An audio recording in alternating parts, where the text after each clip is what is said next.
कभी कभी ना, कुछ कहानियां सिर्फ कहानियां नहीं होती, बल्कि हमारी जिंदगी और समाज का एक आईना बन जाती हैं। आज की कहानी भी कुछ वैसी ही है। ये कहानी है एक बुजुर्ग जोड़े की, जिन्होंने सोचा था कि रिटायरमेंट के बाद की जिंदगी अपने 4 बेटों के साथ बड़े आराम और सम्मान से गुजरेगी। लेकिन असलियत कभी कभी हमारी सोच से बहुत बहुत अलग निकलती है। और बस यहीं से पूरी कहानी की शुरुआत हो जाती है, माँ के एक फैसले से। उन्होंने साफ साफ अपने बड़े अमीर बेटों को चुना और सबसे छोटे बेटे को एक तरह से अलग कर दिया। ये सिर्फ एक शहर को मना करना नहीं था, ये एक सोच थी। ये मानना कि बड़ा शहर और ज्यादा पैसा ही बेहतर जिंदगी दे सकता है। और यहीं पर रिश्तों की कीमत का पहला गलत अंदाजा लगाया गया था। जैसे ही उन्होंने बड़े शहर के उस आलीशान घर में पहला कदम रखा, उन्हें एहसास हो गया कि यहां अपनेपन वाली गर्माहट नहीं है, बल्कि नियमों की ठंडक है। पिता को खांसी आई तो उन्हें मास्क थमा दिया गया और बच्चों की पढ़ाई का बहाना देकर धीरे बोलने के लिए कह दिया गया। ये कोई स्वागत नहीं था, ये एक तरह की चेतावनी थी कि इस घर में अगर रहना है तो शर्तों पर रहना होगा। तो अब कहानी एक बहुत ही दुखद मोड़ लेती है। बात सिर्फ एक घर बदलने की नहीं थी, ये तो उनके मान सम्मान के खो जाने की शुरुआत थी। सोचिए कैसे कुछ ही दिनों के अंदर वो बुजुर्ग जिन्हें घर का मुखिया होना चाहिए था, उन्हें एक बोझ समझा जाने लगा। उनसे सम्मानित मेहमानों का दर्जा छीन लिया गया और उन्हें ऐसे काम करने पर मजबूर किया गया मानो वो उस घर में बिना तनख्वाह के नौकर हों। ये एक बहुत खतरनाक बदलाव था, जहां रिश्तों पर जरूरतें भारी पड़ने लगी थीं। और फिर वो हुआ जिसका डर हर माँ बाप को होता है, अपमान। अब खुलकर सामने आने लगा था। बड़ी बहू के ये शब्द सिर्फ काम बताने के लिए नहीं थे, ये उनके आत्मसम्मान पर एक सीधा हमला थे। मतलब एक बड़े घर में रहने की कीमत उनकी इज्जत छीनकर वसूली जा रही थी। हर झाड़ू के साथ उनका भरोसा भी टूटकर बिखर रहा था। स्क्रीन पर ये जो आप नंबर देख रहे हैं, ये सिर्फ एक रकम नहीं है, ये इस बात का सबूत है कि रिश्ते किस हद तक खोखले हो चुके थे। ये वो 8,000 रुपए थे जो हर महीने उनकी 12,000 की पेंशन से मांगे जाते थे। अपने ही बेटे के घर में रहने का किराया। सोचिए जरा, जिस रिश्ते को प्यार और फर्ज पर टिकना था, उसे पूरी तरह से एक लेन देन का सौदा बना दिया गया था। एक बेटे के घर से तो उम्मीद टूटी, सोचा शायद दूसरे के यहां कुछ ठीक होगा, लेकिन वहां तो हालात और भी बुरे हो गए। यहां अपमान कभी कभी नहीं होता था, यहां ये रोज का नियम बन गया था। दूसरी बहू ने एक ऐसा नियम बनाया जो किसी भी तरह से सही नहीं ठहराया जा सकता। एक ऐसा नियम जो क्रूरता की सारी हदें पार कर चुका था। जरा सोचकर देखिए उनकी हालत। अपने ही बच्चों के घर में अजनबी की तरह सुबह सुबह बाहर निकाल दिया जाना, घंटों पार की बेंच पर बैठकर वक्त काटना और मेहमानों के सामने ऐसा बर्ताव सहना जैसे वो कोई बोझ हो। ये सिर्फ जिस्म को थकाना नहीं था, ये तो रूह को हर रोज थोड़ा थोड़ा मारने जैसा था। देखिए, अभी तक जो हो रहा था वो बुरा था, बहुत बुरा था, लेकिन कम से कम वो सब उनकी नजरों के सामने था। असली धोखा, असली विश्वासघात तो पर्दे के पीछे चल रहा था। एक ऐसी खुफिया योजना जो रोज के छोटे मोटे अपमान से कहीं ज्यादा जहरीली थी। और ये साजिश उन्हीं बेटों ने रची थी जिनकी परवरिश में इन माता पिता ने अपनी पूरी जिंदगी लगा दी थी। आखिर उन्हें अपने ही घर से सुबह सुबह क्यों निकाल दिया जाता था? अपने पुश्तैनी घर वापस जाने की बात क्यों टाली जा रही थी?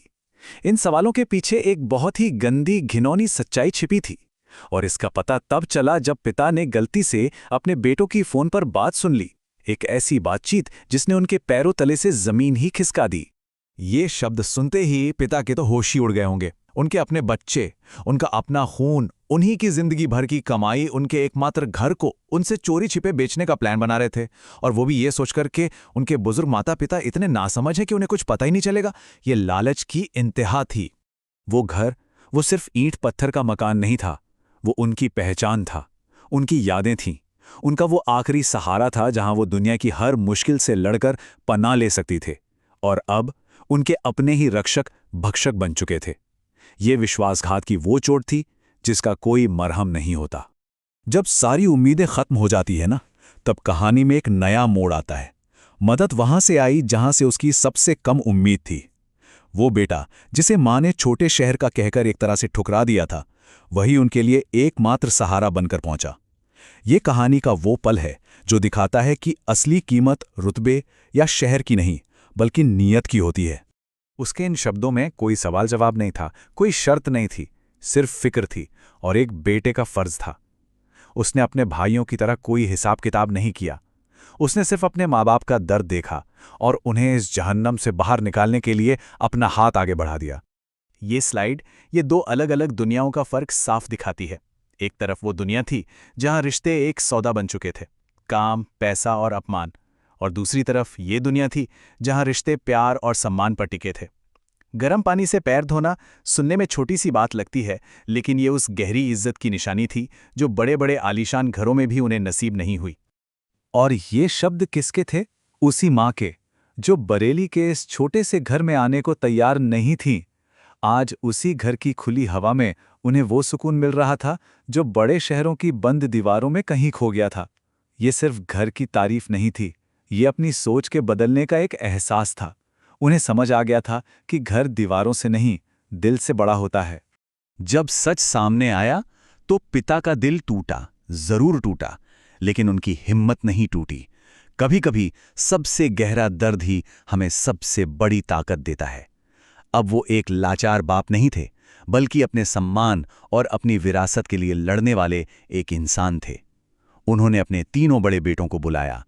ये सिर्फ एक मुलाकात नहीं थी, ये अंतिम हिसाब का वक्त था, जहां न्याय होना तय था। तो अब पिता ने बागडोर अपने हाथ में ले ली थी।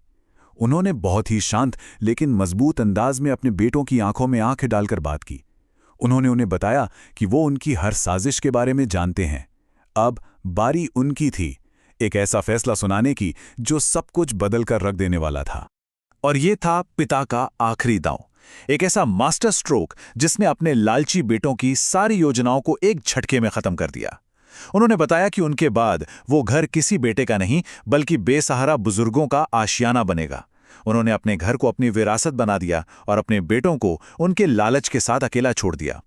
पैसा, घर, जमीन तो कोई भी छीन सकता है, लेकिन जब एक बाप अपनी औलाद को कह दे कि तुम मेरे लिए मर चुके हो, उससे बड़ी सजा कोई नहीं होती।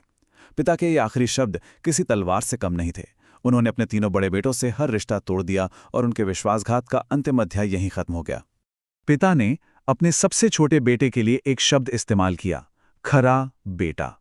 इसका मतलब है वो जो असली सोने की तरह था, जिसने आग में तपकर अपनी कीमत साबित की। उसने ये दिखा दिया कि सच्चा चरित्र और अच्छी परवरिश किसी बड़े शहर या बड़े बैंक बैलेंस की मोहताज नहीं होती। तो आखिर में ये कहानी हमें इसी एक बहुत बड़े सवाल के साथ छोड़ जाती है। असली अमीरी किस चीज़ में है? उन ऊंची ऊंची इमारतों में जहां दिल छोटे होते हैं, या फिर उन रिश्तों में जो हर मुश्किल में बिना किसी शर्त के आपका साथ निभाते हैं? इसका जवाब शायद हम सबको अपने अंदर और अपने आसपास खोजना होगा।